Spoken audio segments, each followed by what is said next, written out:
handled this matter. It's really amazing, very disturbing. And the judge says that yes, the right to be heard is guaranteed under the Constitution. But he's saying that in certain situations, this right can be dispensed with. Oh my God. Such a decision to be made by a High Court judge, a judge who took oath to uphold the Constitution. He knows very well that under Article 44 of the Constitution, the right to be heard, the right to a fair hearing, is absolute, is non-derogable, is not subject to any form of restriction. There is no circumstance, there is no environment of whatever nature that can justify dispensing with that right. It's absolute. It's one of those rights which are non-derogable, which are absolute. But he's saying here that there was justification for dispensing with the right to be heard due to urgency and emergency in order to stop the spread of the coronavirus.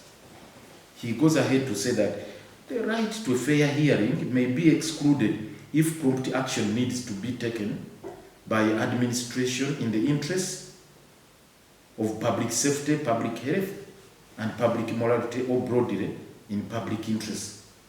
The reason is that hearing may delay administrative action, defeating the very purpose of taking action in the specific situations.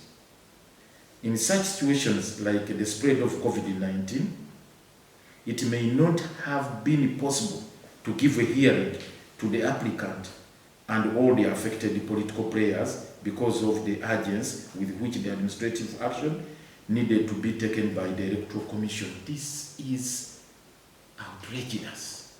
It shouldn't come from a judge who is alive to matters of law. The right to be heard cannot be derogated in any circumstances, cannot be dispensed with, cannot be subjected to any form of restriction, even in war situations, in emergency situations. Parties, like in this particular case, were supposed to be heard before Justice Byabakama issued that instrument,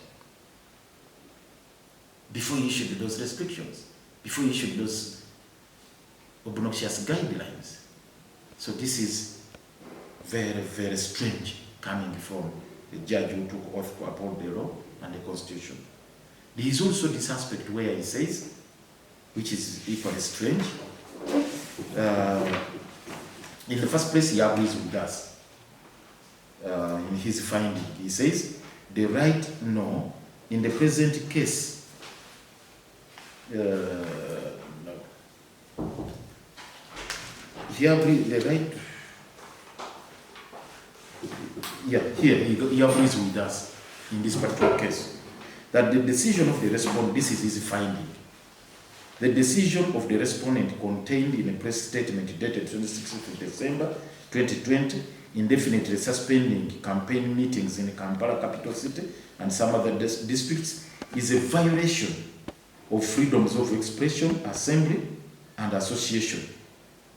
But the limitation of the enjoyment of those freedoms is demonstrably justifiable due to the prevailing COVID infections in those areas and the emergency there is in the country, in those districts. That is his own creation. Now, I've said, one, he gives us the judgment in our favor that actually Byabakama infringed on our rights. Byabakama issued a statement which constitutes an infringement or an affront to our rights to assemble, to associate, and to express ourselves. Now, he's purporting to justify it on that ground that there is a state of emergency in those areas. Where is that emergency? And who has declared it? Because the law is very clear. Then on page 16, this is equally strange. The reasonableness, this is what the judge says. The reasonableness of the restrictions imposed on freedom of expression, assembly, and associate, no.